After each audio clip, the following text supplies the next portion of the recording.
As I said yesterday to a client, we're putting human in the loop and we're just adding more loops.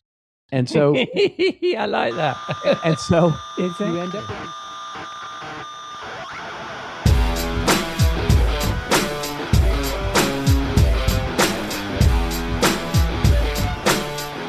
Hello and welcome to episode 319 of the Rockstar CMO effing marketing podcast, a proud member of the Marketing Podcast Network. It's Saturday the 25th of April. I'm your host, Ian Truscott. I'm not a rock star, but I am a full-time B2B CMO, and my intention with this podcast is to inspire your inner marketing rock star. And I hope you're well and staying as sane as you feel you need to be. For this week's dose of marketing street knowledge, I'll be joined by my chum, Cathy McKnight, to discuss one of her sharp observations that you can't personalise what you can't understand, before I join Robert Rose in our virtual bar, the Rose Rockstar, to explore some research into marketing career hedging. But first, we need to pay the bar tab. I'll be back in a moment. We'll be right back after this word. We'll be right back After this word.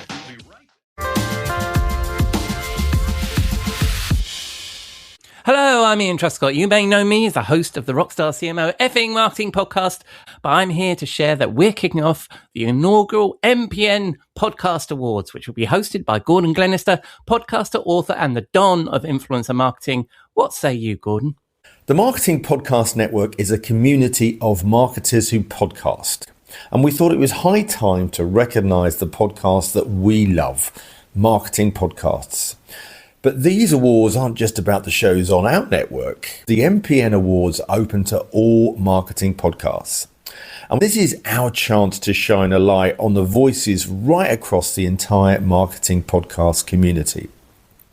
So don't delay. Enter the MPN Awards. You heard Gordon. Let us know your favourite marketing podcast and enter at mpn-awards.com or follow the Marketing Podcast Network on LinkedIn for all of our updates.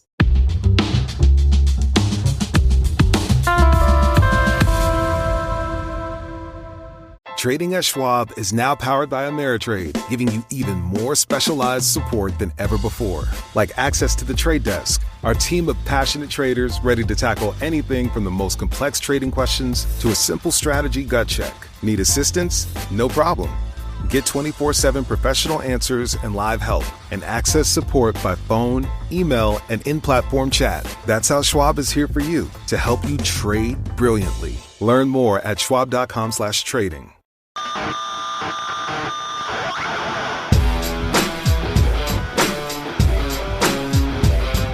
Welcome, Cathy, back to Rockstar CMO FM. How are you?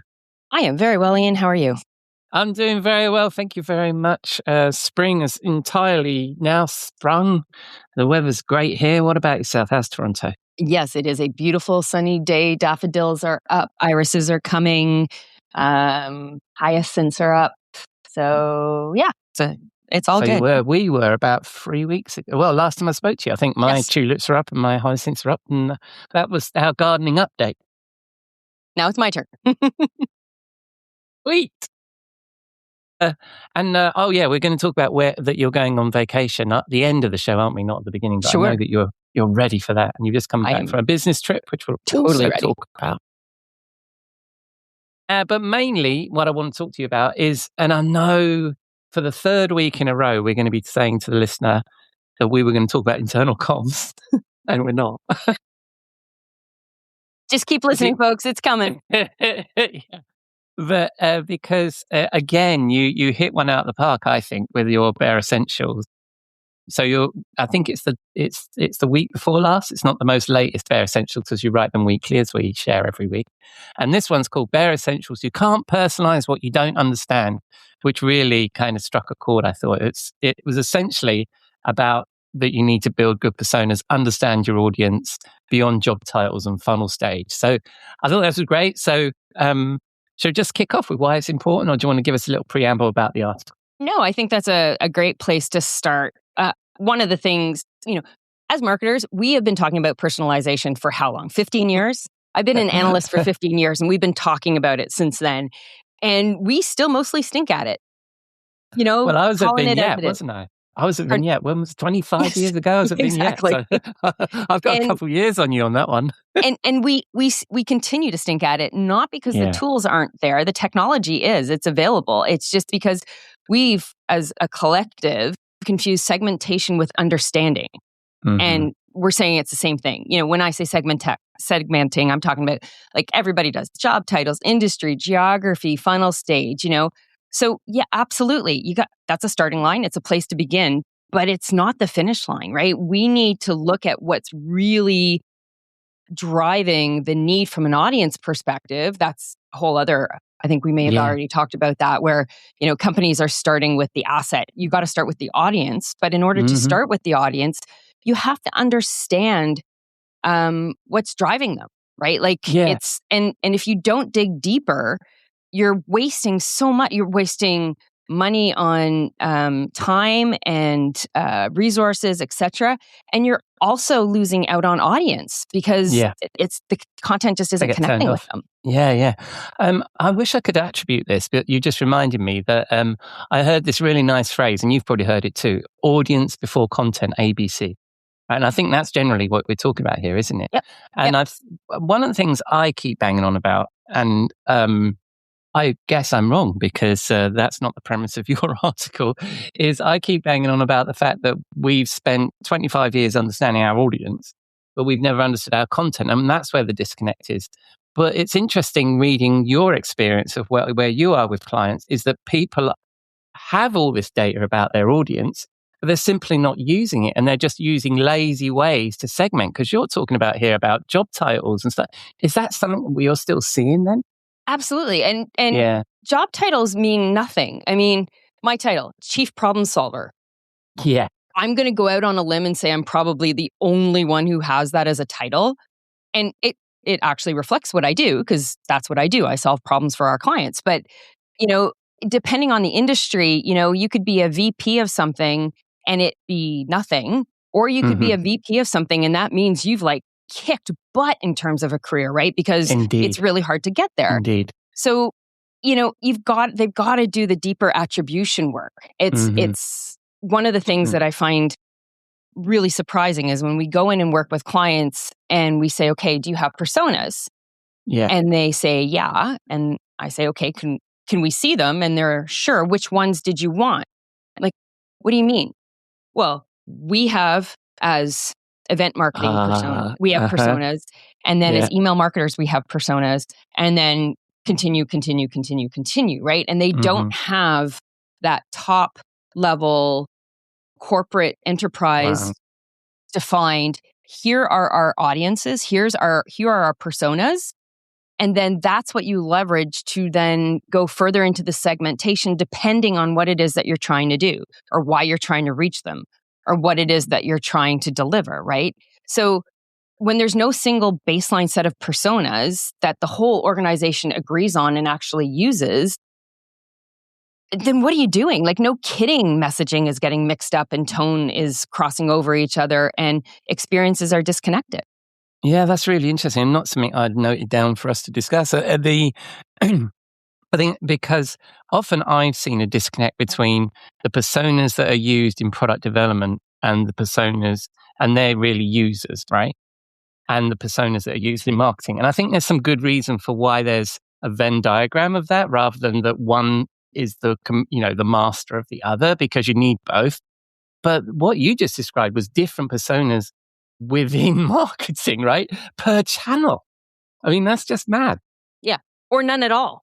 Yeah. And, as far as the personas, your point on the Venn diagram, I'm not sure I agree with that, because at the corporate level, understanding who it is that you're going after. Now, you could be going after them, or it could be relevancy of your product or service for many different reasons. But even from a product development, if your product development team are using different personas than your marketing team, then who are they building products for that the marketing team is then going to market to, right? So you might be looking at a different subset of them or a segment of them for sure. But I believe strongly having a core set of personas that then can be further refined, tuned, segmented, insert all the words No, here. I agree. I should have explained that slightly different. I should have expressed myself slightly differently there. What I meant was there are the users aren't always the buyers and the influencers Correct. that Yes. we need to have mapped as marketing. So you're right. It's a subset, but though, your sponsor in a marketing sense, or your person most senior who gives a shit about this problem, is going to be mapped into the product and personas, right? I don't know what they would describe that person as, but that's what I call them. And so, so you're right. But it is so my comment really was about, wow, I knew that there were fundamental difference between the personas in different departments, but you're saying there was fundamental difference between the personas within marketing. And I know you work with a lot larger organizations than I have recently. So that's interesting. That's really interesting. So what else are teams getting wrong? So I think too, when we talk about motivations and blockers, what is it what's the need? What's the heart of it, right? Yeah. So Yeah. in terms of it's really looking at the emotional reality of it. So when we build a journey map, and again, I put it out there, anybody comes up with a brilliant journey map, I would love to see it, and I will give you full attribution if I ever use it. But we layer in what's going on, what's the trigger, what are they feeling, are they happy, are they sad? We have, a scale of, happy, indifferent, sad, or mad, or whatever. And how does that impact them, right? And so getting to the context, what matters to them, and what's in their way is really, really important. And you can't do that based on geography and title and industry. No, absolutely. I'm the same. And, I talk about needs, and I talk about the relationship to risk and change also, which are important attributes, and which I think is what you're saying, right? So in your article, you were talking about motivations and blockers, and I think this falls into that same spot, doesn't it? What are they worried about? What's stopping them from moving forward? Because in B2B, and I've written about this recently, do nothing is like is the biggest competitor that you have, isn't it? And so how are you overcoming them doing nothing?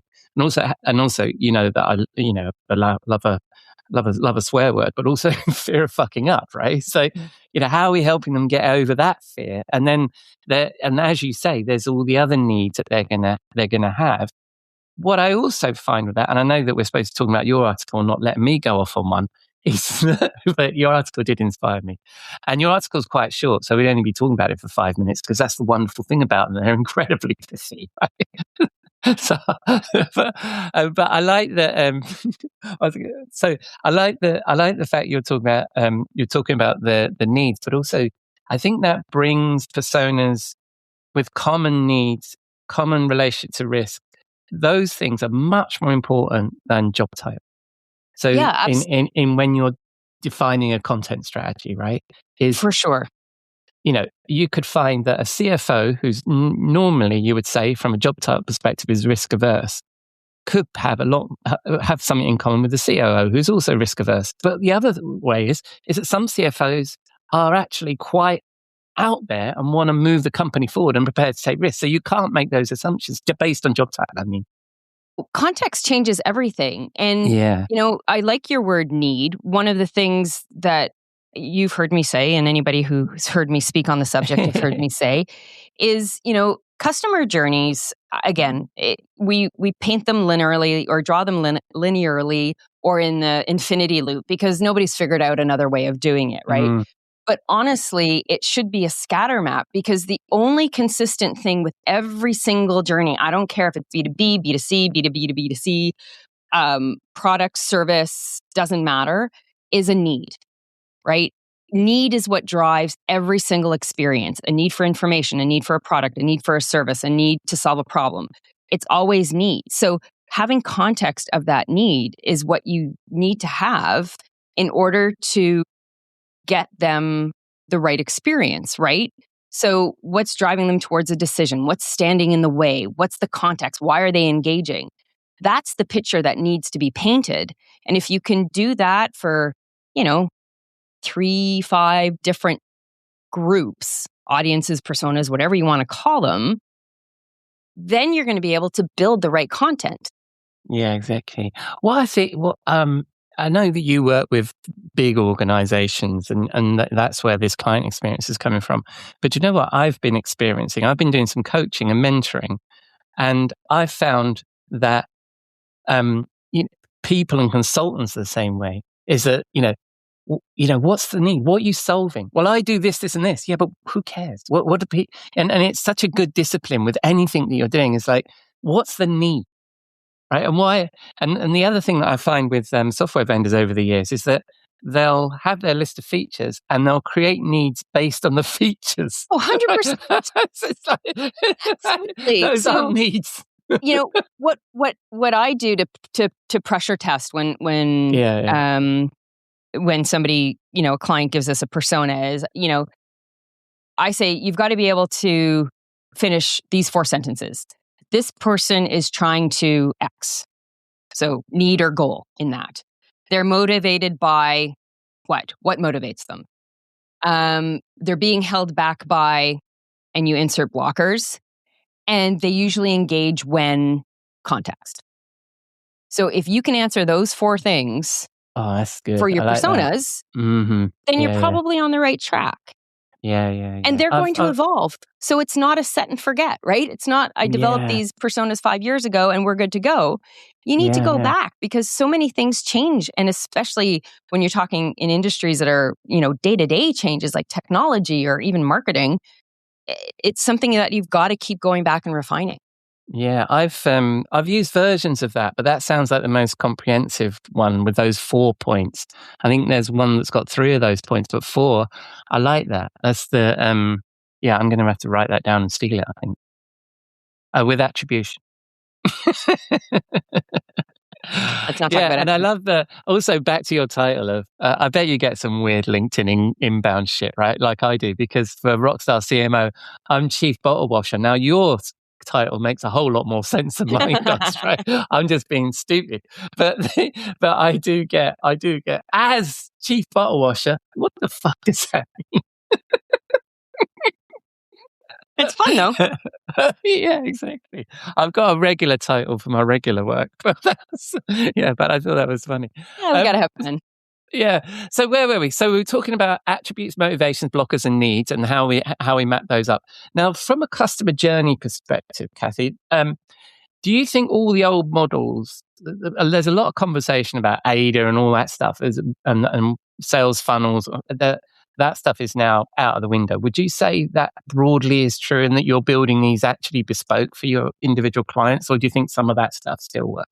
No, I think the sales funnel or journey funnel, whatever you want to call it, I still think it has value. It's a layer of information. It's a layer of context for the audience. But what you can't do is assume that because this person is, you've had first interaction, that what you've defined as the experience for that early engagement is going to be applicable.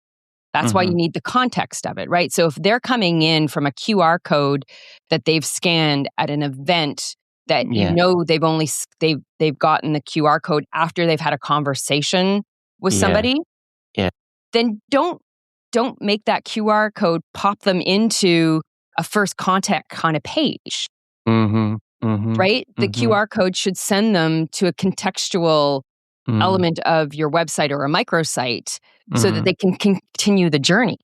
The challenge, of course, is that this brings out the data scientist in the marketer, doesn't it? It's really it's so much simpler when you can make things simple. That here's my, I'm going to put them in this nurture stream and they're going to fit in and it's going to work, and it doesn't. And everybody's looking at this nurture stream going, well, I'm not that person. I'm somebody else, that's receiving these things. But the data's all there, isn't it, for you to actually do that? And you really need somebody who's very good with the data on your team who's going to segment those up. Now, when you're talking about personas, so segments, right? We want an infinite number of segments almost. We want to be as targeted as we possibly can. But when it comes to personas, then you're getting so again. That's where we differ a little bit. It depends. There's a very big it depends. But I want to ladder it up to persona because I think you want a minimum number of persona. Where do you go with that? Yeah. Yeah. Yeah, I would say most organizations somewhere around 5, 3 to 5. Yeah, I'm the same. You start getting into more than 5 and people will start arguing, well, what's the difference between that one and that one? Yeah, Right? yeah. They become Well, they subsets got a of different those job title. personas. They become segments of them. Yeah. But I think, and that's what I should have started there where we agree with each other. Because I then think that you then need to focus on some of those attributes that would segment them, like you were saying, like there's a behavioral segmentation. They came in through a QR code because they went through to an event. Don't treat them like the person that's just filled in a form on the website. Don't treat them like somebody who just bought the list for. And that, they could then be in 4 or 5 different segments, just that same persona is what I'm saying. So when I say infinite, I was exaggerating a little bit, maybe 25. Again, I think at some point you lose the value of the work being done when you get that. So I am, as everybody knows who knows me, I am not a proponent of the one-to-one personalization. It's expensive, complicated, kludgy, and most of the time it just comes off as creepy. So just be contextual. People would be thrilled if they have like a B2C shopping experience where they've purchased something and the recommendation is actually contextual to that specific thing. Not here's another pair of jeans, even though you just bought 2 of them.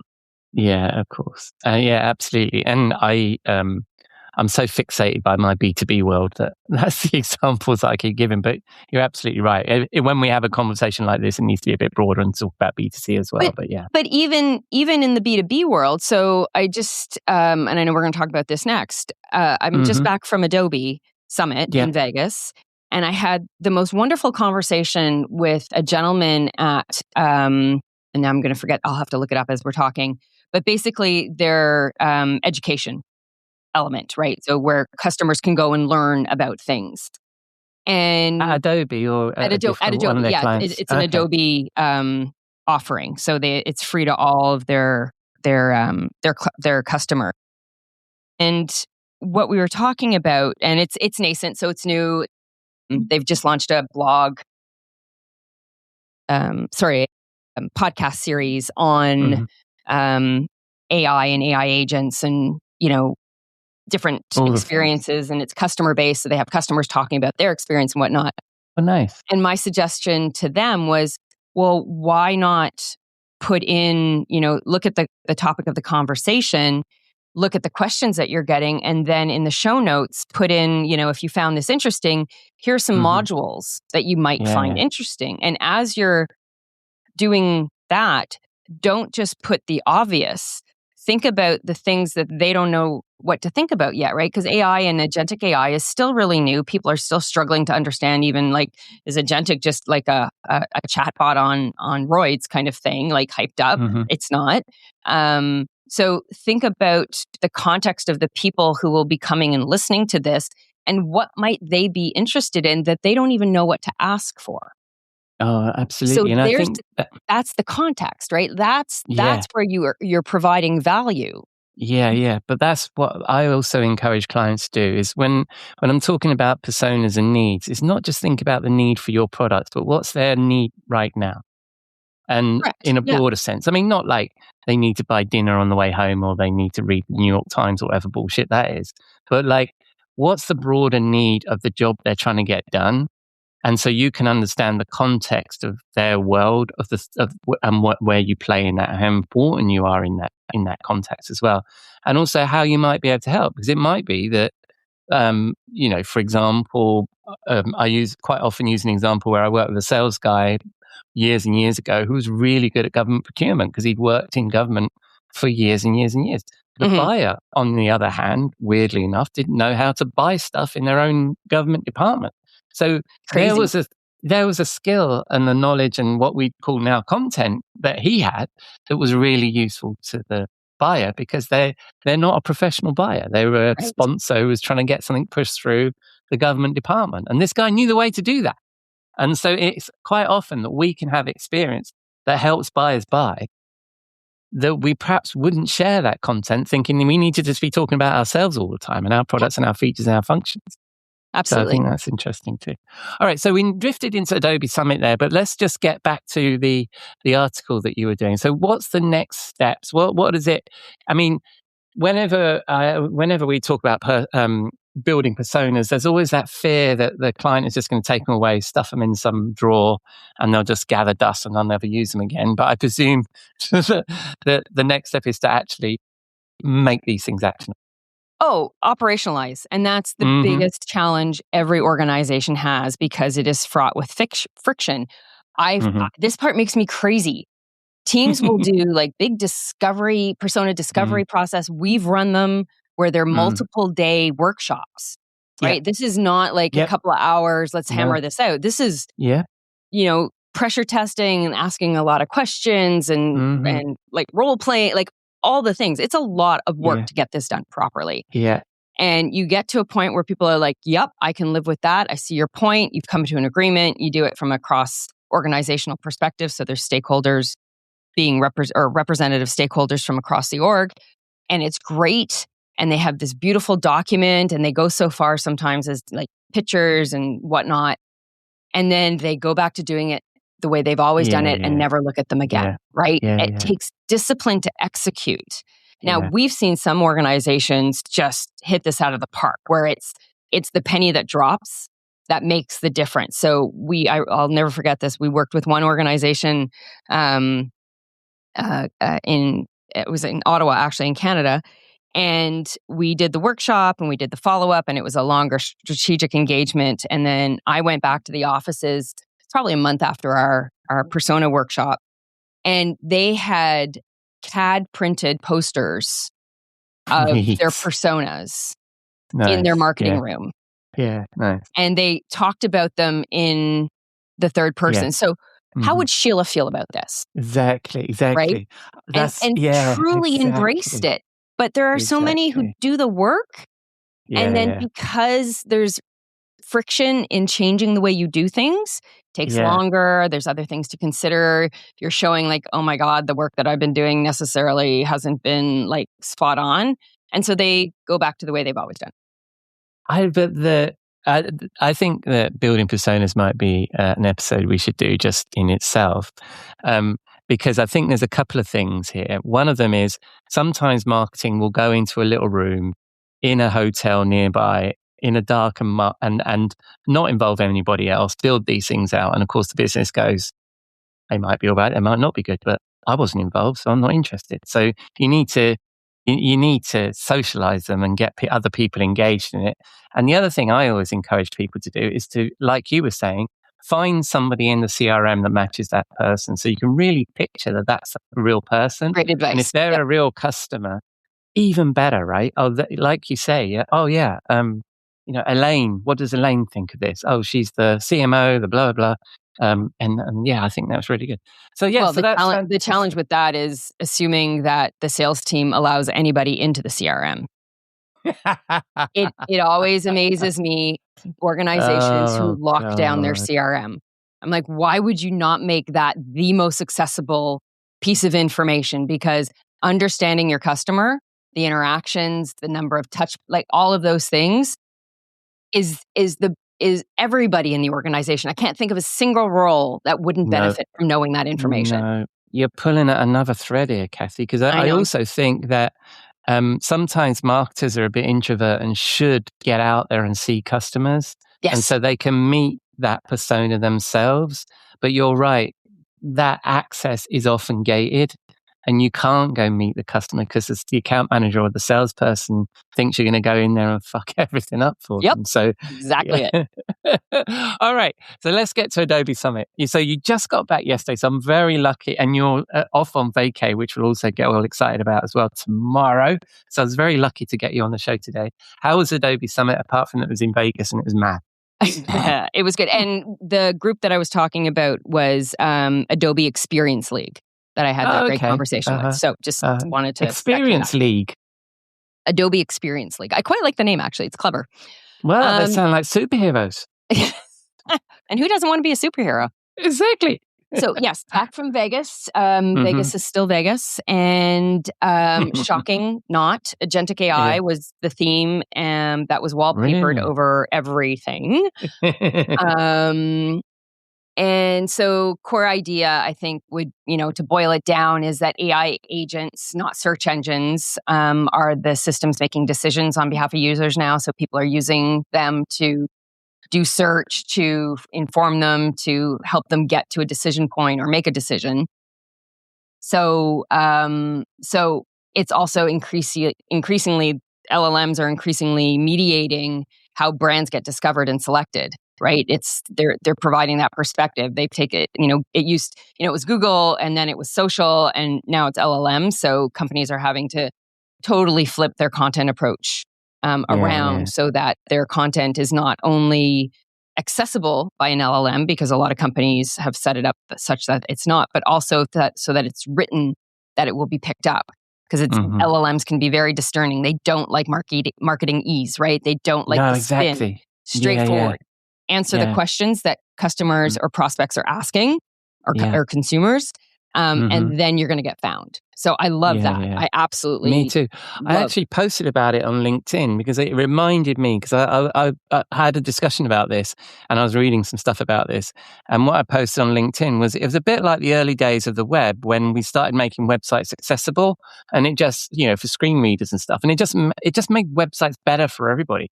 And it sounds like if we think, oh, the LLMs need us to be more straight talking, less fluff, explain what we do, answer the questions, then that's just going to get better for everybody, right?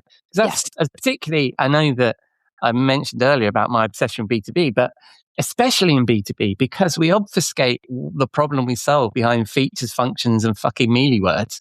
And business speak, and we don't say directly what it is that we do. So I think this is really interesting. Sorry, what else from Adobe Summit? Again, this isn't about me. So, to that end, they have a new product, well, sort of new, LLM Optimizer, that addresses this directly. And, the early numbers, which you have to take with a grain of salt, are showing really good uptake. So I love that. It's helping customers address the critical gaps they have in terms of things like that, right? Whether it's content that is preventing AI from surfacing it, or getting the data out of it. So it's a really nice gap. The only thing, and I know I've got to let you go at some point, and so you can go on holiday.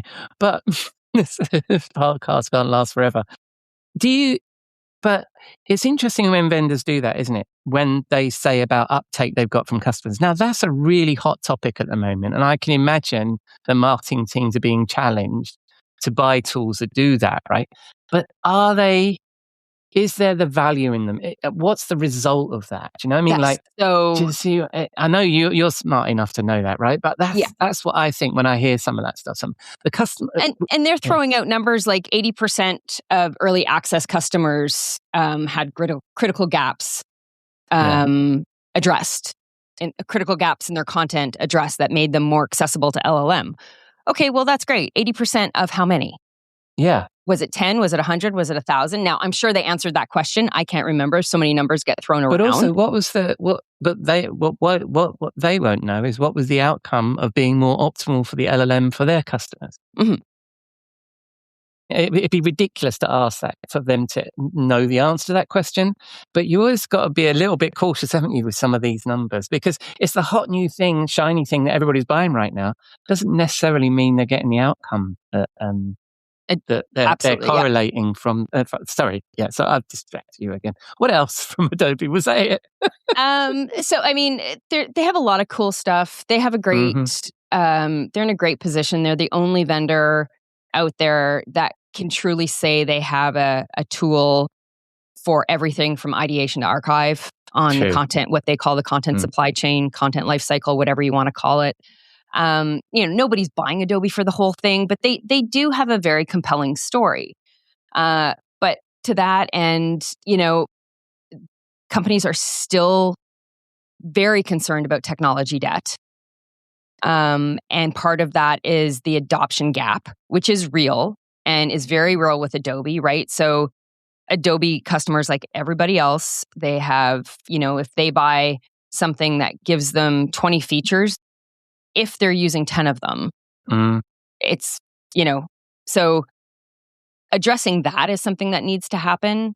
Integrations are still a challenge. They are working at being better at playing nicely with those in the sandbox, the other vendors. And they say, oh yeah, and you can use this with anything. But, is that a wedge approach to sales when really no, yeah, but if you want all this, then you got to move over into like full AEM solution. I don't know. I think Adobe has some very good products, some great products and SKUs, but they're not right for everybody. And that's what we have to remember. I think the categories are really interesting, isn't it? For any of the large vendor categories, at the moment, there's a lot of uncertainty about that sort of big Leviathan software purchase these days, isn't it? Because you can achieve so much more with a best of breed approach. People are talking about low code and vibe coding, and it's probably a bit of a distraction, but nonetheless, it's going to create friction for somebody who needs to sign a fucking big check for Adobe. Right? Yes, exactly. And the drum that I was beating this week, not necessarily intentionally, it just kind of came out that way because it was a gap in their story, is governance. Yeah. Right? Everybody's saying it, but nobody's defining it. So, they'll say, oh yeah, and it govern, blah, blah, blah. And okay, what do you mean by that? And who owns that? And how are you dealing with the contradictions? Yeah. Organically come out when you're talking about, yeah, you can use this with this and this and this. Okay, but which governance takes precedence? Have you sorted that out? And so, they're making progress. I think the company's a little bit nervous right now because Shantanu, their president and chairman and CEO, 18 years, is stepping down from CEO. I believe he's keeping a chairman position. So everybody is, who's coming in next. So I don't know if that tainted anything or was a kind of a shroud over everything. But yeah, there was definitely a different vibe this year. Yeah, well, I know that Sitecore is a bit of a competitor on the AEM side of things, but they've just got a revolving door, it seems, with their executives at the moment. So. Yeah, and apparently Sitecore will hire anybody. All right, you're pulling at some threads here, Cathy, and I could really have gone into the one we were making, but not that one, the one we were making before we mentioned Cycle. But thank you very much, and I think that next time I see you will be in real life. Maybe. Yes, I'm coming to London to do. I'm speaking at Acquia's Engage event in London, so I will get to see your pretty face as well as some of the sites. So looking forward to that. I better get my pretty face ready then. I think, and Acura, lovely people. I mean, I've worked with them years ago, lovely people, so I'm sure you're going to enjoy that. And we'll have you back on the podcast in a few weeks' time too, as part of that. So yeah, I look forward to it, Cathy. And thank you very much for your time. We went well over. We did. And enjoy your vacation between now and then.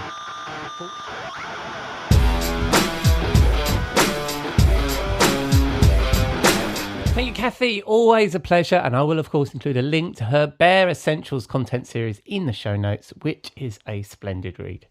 Right, time to wind down into the weekend and join Cathy's colleague, Robert Rose, Chief Troublemaker at 7th Bear, in our virtual bar, the Rose Rockstar, as I pick his brains over one of his classic cocktails.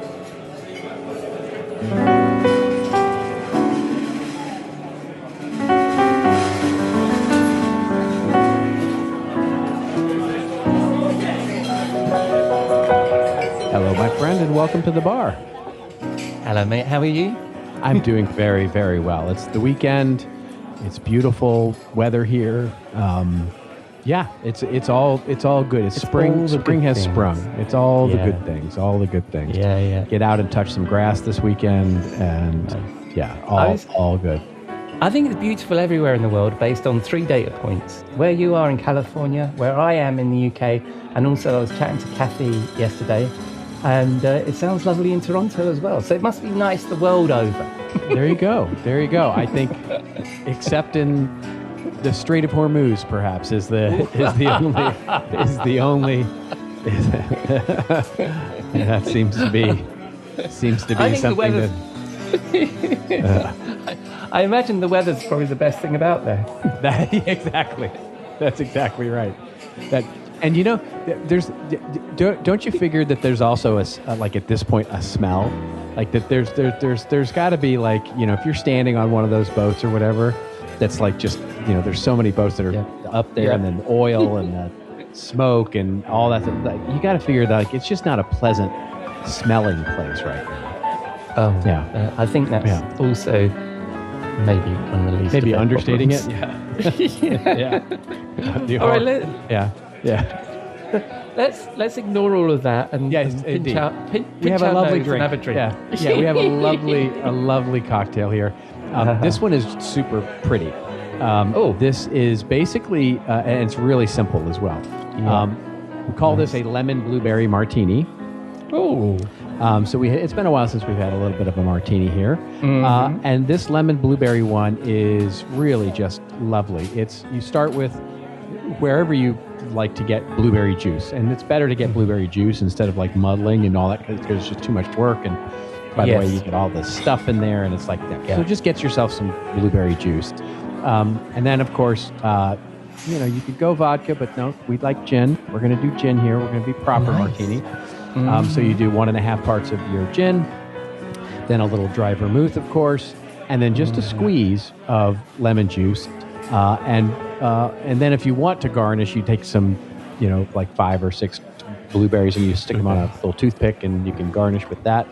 And it's all you need to do is just combine all that stuff together, stir. I think you can stir it, and then you just put it into a pitcher, and you can actually, you can have a pitcher. You can make a pitcher of these things if you want, but you just strain it all into a martini glass, and that you're good to go. I like that. I like the idea of pictures of cocktails. Pictures of martinis. It's a picture of martinis. Let's do this, right? Let's do it properly. All right. Well, my question for you this week, my friend, is it's again. I'm going to pull on a thread from one of your articles in Content Marketing Institute's blog. Rose-colored glasses. I'll get it right this week. And you were talking about, and I was astonished actually by the data in this article, because you were talking about the career hedge. And there's a load of research that the Content Marketing Institute have done that you're talking about here, and in it there was some stuff that I thought, well, yeah, that's fairly standard. This is what we expect at the moment. So marketing layoffs have increased by 30% over the last 2 years. It takes longer for marketing folks to get a new job. It's up to 5 months, I think, something like that. And it said, but the bit of data that really astonished me was you mentioned that 22% of full-time employed marketers have a freelance gig on the side. Yeah. And my final pull on this, before I let you comment on this, is, mate, your writing. I love your writing. The quote, the thing I want to pull out. You were talking to one of these marketers who's got this side gig, and you asked if and the quote is, "I asked if she planned to leave her job. She looked at me the same way my cat used to look at me when breakfast was dry kibble instead of tuna." What a picture that created for me in my head. So So what's going on here, mate? What did you make of that research? Here's the thing. What it tells me, and there's other data within the research study as well that supports this idea, which is, we talk a lot about what businesses are doing to teams and what businesses' strategies are, and businesses are treating their employees this way, and businesses, right? So we tend to mostly look at things from the perspective of leadership, right? To say this is and it's and there's probably good reason for that, because it's where most articles focus, what does Sam Altman say about layoffs? What does Microsoft doing about laying off their marketing team? What is Elon Musk doing? What are the leadership's pieces of business, and what are their actions taking with regard to managing their teams, and how they're growing and or decreasing the size of their teams? And marketing is, of course, where we spend our time. And what we don't talk a lot about is how well marketers actually are reading the room.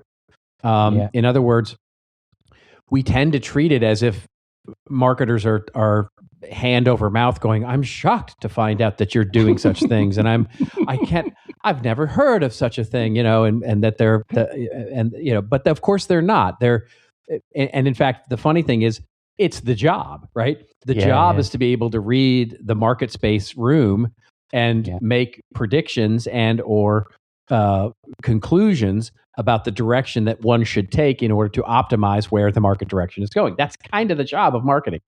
And so marketers, and I use the quote from David Bowie in the article, which is, from the song Changes, which is, of course, these marketers, and I'm paraphrasing, these marketers that you spit on, they're quite aware of what they're going through, right? So that's, and what's happened is that we used to look at this, and the myth is something that's out there right now in the narrative called job hugging, right? Which is everybody is out there hugging their job because they're afraid of layoffs. They're afraid of having to go find a job, and so they're hugging their job. And that, I think, is not true. What the data show in the research is that you've got 75% of marketers, if you ask them, they say they're happy, they're satisfied, they're generally satisfied with what they're doing or where they are. But again, 71% of those same marketers say, but I'm also actively and or looking for an opportunity for making a change. And then you pile on to that thing that you just quoted, which is that 20% of them actually are having side hustles. When I asked that question of my colleague saying, hey, why are you doing this? Are you thinking about leaving your job? And she looks at me like my cat looks at me and all of that. It's because what they're doing is keeping their networks warm, making sure that they're keeping their knife sharp. In other words, their skills, because businesses are no longer kind of asking marketers to keep some of the more strategic storytelling, content creation, narrative telling, all of those skills sharp. We are turning, mostly big businesses are turning marketers into video game operators, just configuring technology, pushing buttons, et cetera. And so they're exercising that muscle. They're keeping their knife sharp. And most importantly, they're keeping their networks warm for when they understand that the layoff on Monday morning might be coming. And so there's this, what they're doing is they're actually, and that's why I call it the career hedge, they're actually hedging their careers. And the problem that this is not that people are going to leave, right? The interesting thing to me is if you then switch your perspective and look at it from the leadership perspective, it's not that your people are going to leave. They're not going to leave. But by treating them as tenants in the building rather than as owners in the building, what we're actually doing is we're encouraging them to never invest in understanding our business or understanding our audiences or getting deep into our, the machinations and growing wisdom and adding value to our team, because they're off building their own entrepreneurial value on the side. So they never invest in us. They always invest in themselves. And thus we end up with cogs in a wheel that we think are irreplaceable. And at some point they're just not. I do. And also this stirs up, and I feel that might be an old-fashioned view about our relationship with work. It's certainly, because there's one hand which is, how dare they, if you were to take your sort of old school Protestant work ethic and go, well, you work for us now. But on the other hand, people aren't being treated terribly well and being fired, like your data says, it's up 30% over 2 years. Plus the skills thing that you're referring to. Plus the idea that really that seems to be the future of work is, I know that cool kids are saying fractional, but it's not the traditional 9 to 5 anymore, is it? Right. It's what I think it is for, because we can get lost in the inside baseball of entrepreneurism and fractional and wanting to make a career out of that, right? Which is 100%. I agree with you 100%. That's there. That trend is certainly there, that it's a new world, right? And where it used to not be, right? You used to go get a job and that was what you did. And so there's some of that. But I think in larger companies especially, I think it's the real challenge is the tension of the narrative right now, right? So on one side, you have technology companies, AI companies, the general market zeitgeist saying, hey, almost aggressively, dismissively saying, you don't need marketing people anymore. You can just put a vibe coder in the corner and give them some AI agents, and you don't need that cost of people. I mean, good Lord, people are just cost. You don't need that. You just need this cool technology. That's one narrative that's out there right now, and marketers are well aware of that narrative. Mm-hmm. And the other narrative is the internal voice of the organization saying, hey, don't worry. We're putting in this AI technology so that you can do the creative stuff. You can do the strategy stuff. You can do all the cool stuff, and the AI will do all the executional stuff. Except that's not what's happening. No. What's happening is that more and more marketers are getting saddled with more and more execution. As I said yesterday to a client, we're putting human in the loop, and we're just adding more loops. And so I like that. And so exactly. You end up with these sort of conflicting narratives that marketers are well aware that they're seeing. And so they're just reading the room and going, you know what? Both narratives can't be true. Right. And so I'm just going to hedge my bets and say, look, I'm not going to be loyal to you because you're clearly listening to the narrative of one and clearly talking out of the side of your mouth in another. So I don't believe you. No, exactly.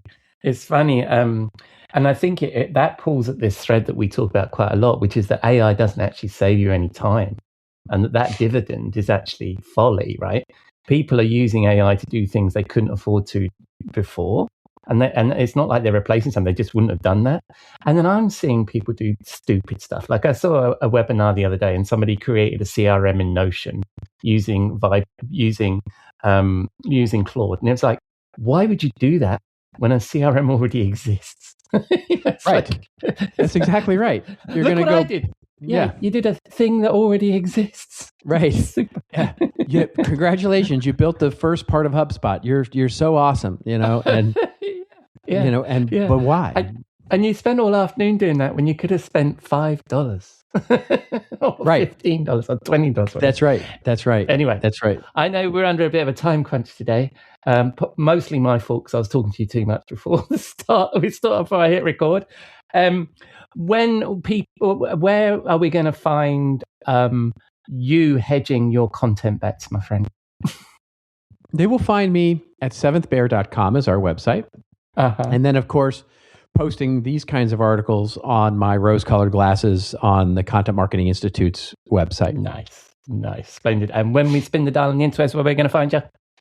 They'll find me on, the best place these days is LinkedIn, of course, but then I'd also point you to my newsletter, which I'm super proud of, and still just like everybody else trying to figure out what valuable newsletters look like, which of course you can get at, it's on Substack. It's called seventhbearlens.substack.com, I think is the URL. I actually have a friendly URL for it that I just can't even remember right now. So that's why. I was looking at it earlier today, and I used the URL that you repeat on the show. I seem to be able to remember it. So Seventh Bear Lens isn't that hard. So that's true. That's true. Yeah, that's true. All right, mate. And selfishly, will you be in the bar next week? Of course. I'll see you then. Cheers, mate.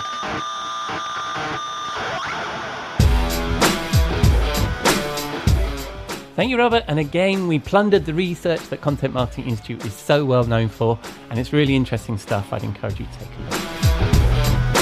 So that's a wrap on episode 319, the Rockstar CMO effing marketing podcast. Thanks to Cathy and Robert, but most of all, thank you for putting your dime into your podcasting jukebox, selecting our track, and jiving along with us. I've been your host, Ian Truscott, and you can find links to our little band and the articles we discussed in the show notes, along with links to our blog, newsletter, and all of our previous episodes at rockstarcmo.com.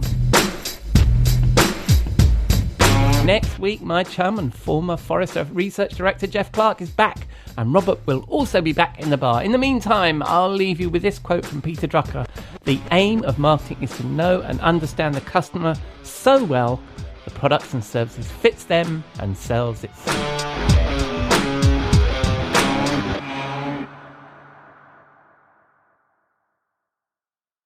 You may know you're listening to this show along the Marketing Podcast Network, but did you know there are other great shows on MPN to help your business? Heather Eck hosts an amazing show called Your Radiant Spirit. Heather, tell listeners about the show. What if the colors you're drawn to, the creative urges you ignore, and the quiet intuitive hits you brush off are actually trying to tell you something? Your Radiant Spirit is the podcast that helps you listen and live with greater clarity and purpose. And where can people subscribe? You can find and subscribe at heathereck.com/yourradiantspirit, on marketingpodcast.net, or search for it wherever you get your podcasts. You heard her. Go subscribe. This podcast is heard along the Marketing Podcast Network. For more great marketing podcasts, visit marketingpodcasts.net.